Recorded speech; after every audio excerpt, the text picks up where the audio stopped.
Hello, good morning. I'm going to talk today about why I'm about to fire myself. And it comes down to I've been in this journey last month here about rediscovering myself, reconnecting with my past, realizing where I've made mistakes in my business and where I need to make improvements. Because where I'm at right now is I'm trying to launch and market a software. Web based, it's for Amazon sellers, and I feel like it's not connecting. I'm not hitting the right message. I'm getting like no traffic to my website. Even these videos, practically no hits. So I'm not sending a message that people want. That's my conclusion.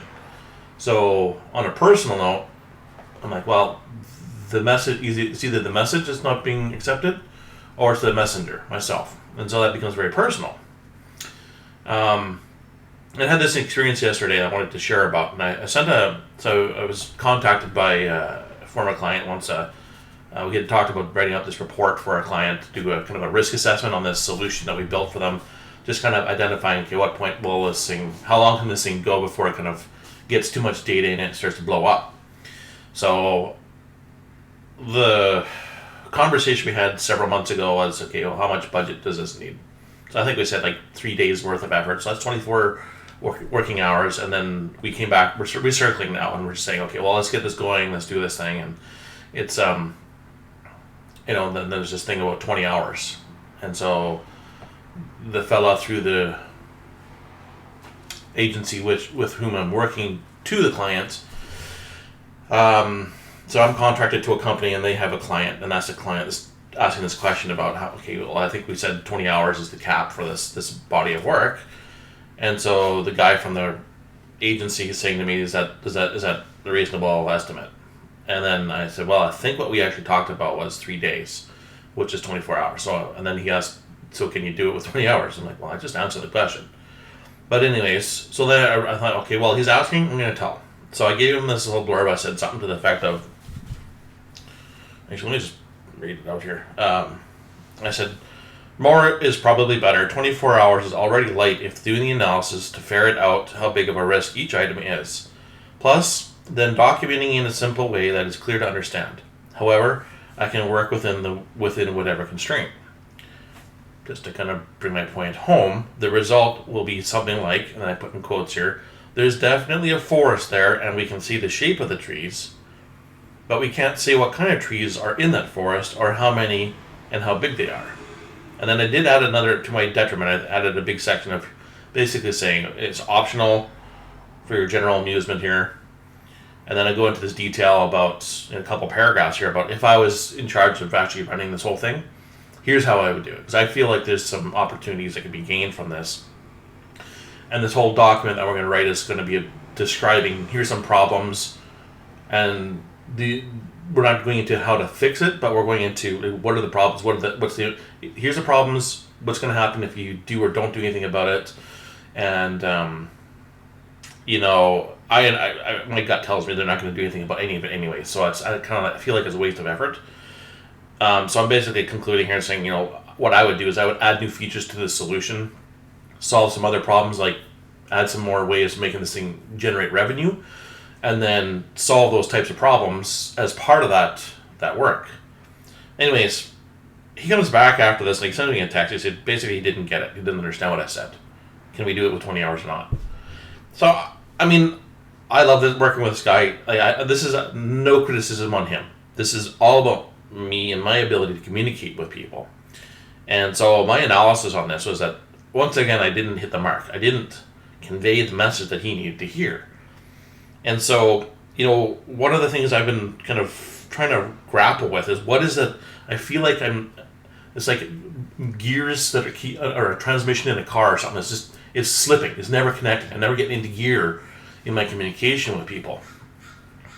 And I've seen this pattern over and over in my career throughout the last 20 years. And it's just, there's sometimes I really connect solid and it meshes and it's so great.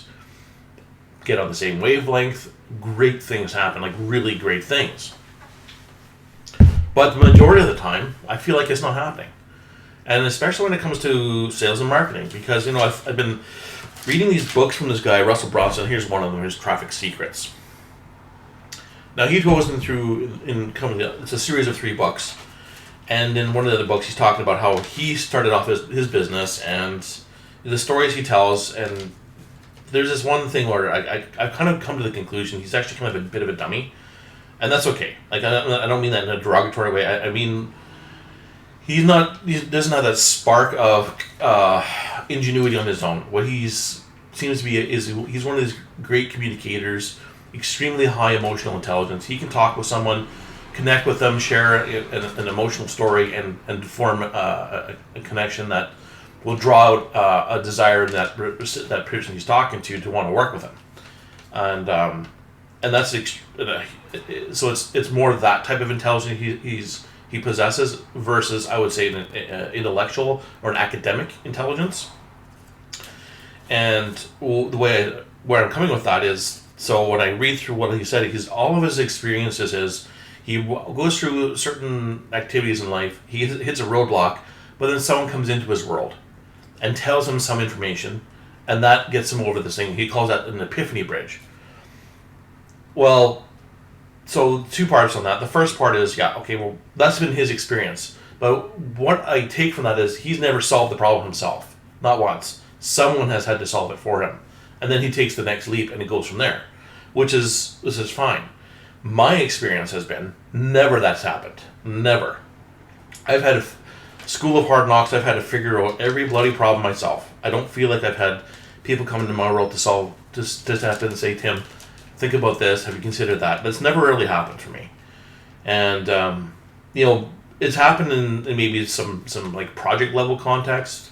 Like I'm working at a client site doing some work, but it's never really been in a, hey, Tim, this part of your business, you got to really make a change here, or what are you dealing with today, Tim? No, that doesn't happen for me. So my relationship with that content it's I don't get it that he's got that superior capability. And the other component to that reinforces my point, and what I'm looking down is I'm just looking at my notes. I jotted some notes here this morning, and so Russell started this company called ClickFunnels, but he had a group of guys that was working with him. And when he's working together, through the books they've talked about how they tried to launch their software company 6 times. So I'm like, okay, well, these guys are supposed to be these marketing gurus and have all that in a bag of chips, and they couldn't figure it out 6 times. So I'm trying to do a software. I'm probably going to have problems getting going here, so I feel like that's where I'm at. And then,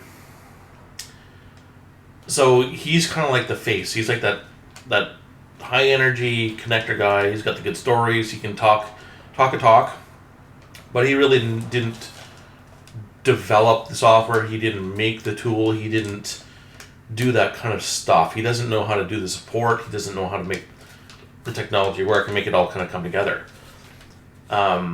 So that's just who he is. And where I'm looking at I'm extrapolating into my life, and I'm thinking, okay, well, let's come in and look at some of the other things I've been dealing with here. So, as to my ability to communicate with people, I and I think about this email from this fellow yesterday, and I'm thinking about how could I have done that better. And I've been talking in prior videos on this channel about this 1585 rule, and I thought I had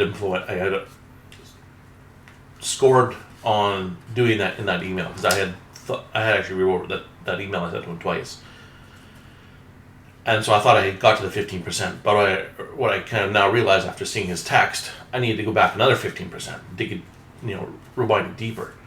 And so, if in a simple email context, I can't convey a simple message of 20 hours is good enough, because I felt like he was asking for a nuanced answer, because it was an ambiguous, open-ended question.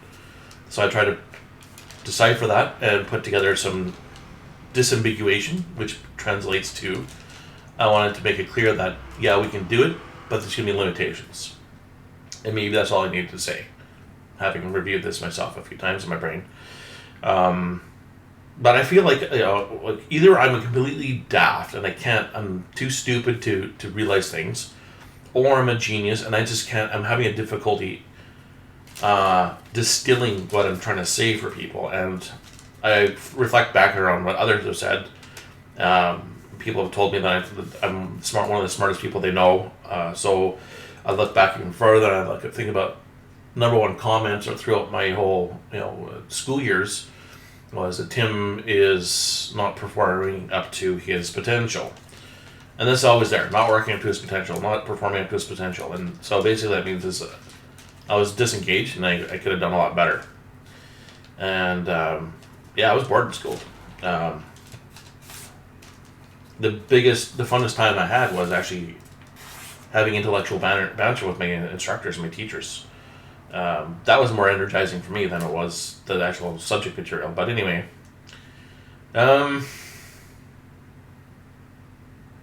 so I went through and looked through last night. I was flipping through a few websites, reading about how smart people think. And so one site will talk about, here's the eight things smart people, how they think. The other ones had not listed 9, and I had a list of 11. And for the most part, I tick all the boxes, of how they think.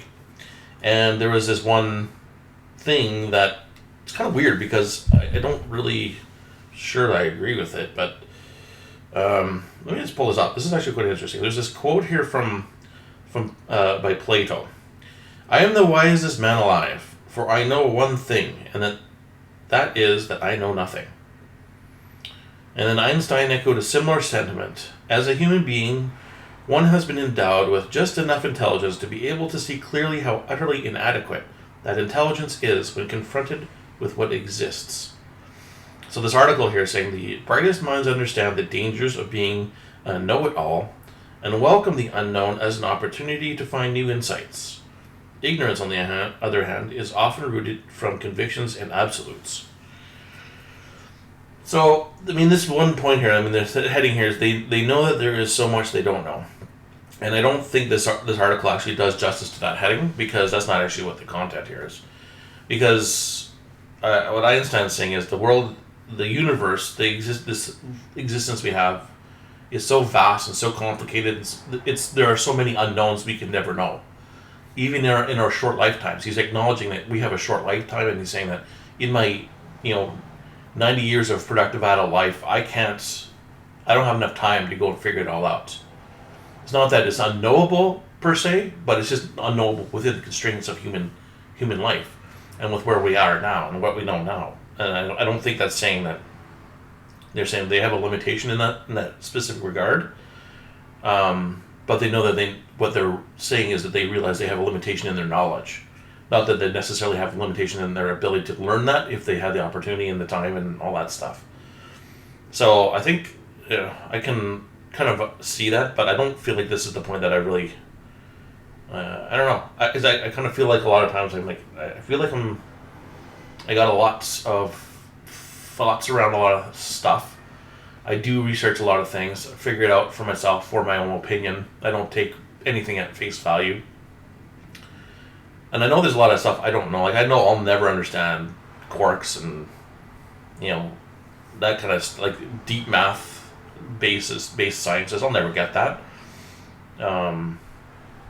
But there's got to be some simple way that I can distill what I know into a software or into something that can be useful for people on this channel, people that I'm trying to make software for.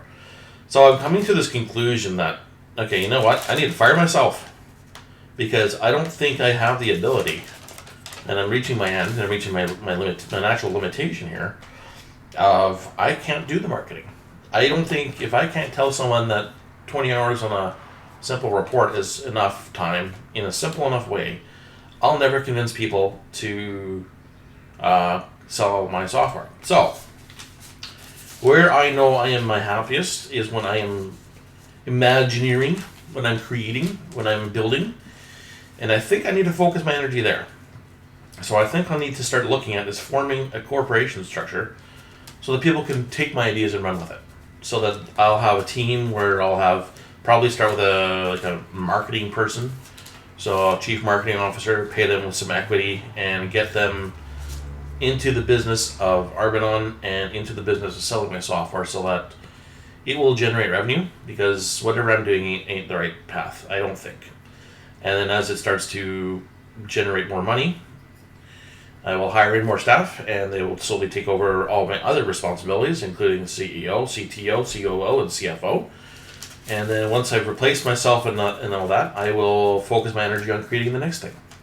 And then I'll rinse and repeat. And then I will take a royalty, and I will take dividends out of those, and I will continue to build and invent, and I will do that from now on. So almost like an incubator of ideas and intellectual property. I think that's where my brain works best. And I've already got 3 other things I started in the past, which just need to be finished and polished off, and then I can hand that over to a marketing team, and they can start to do the same thing. So anyway, I think I'm fired. I suck at marketing, but I'm smart, and I know that I need to get out my own way, and I know that someone can do that better, and I need to empower someone to do so. So if you are awesome at software as a service marketing and are willing to work for equity, send me your resume. I want to talk to you.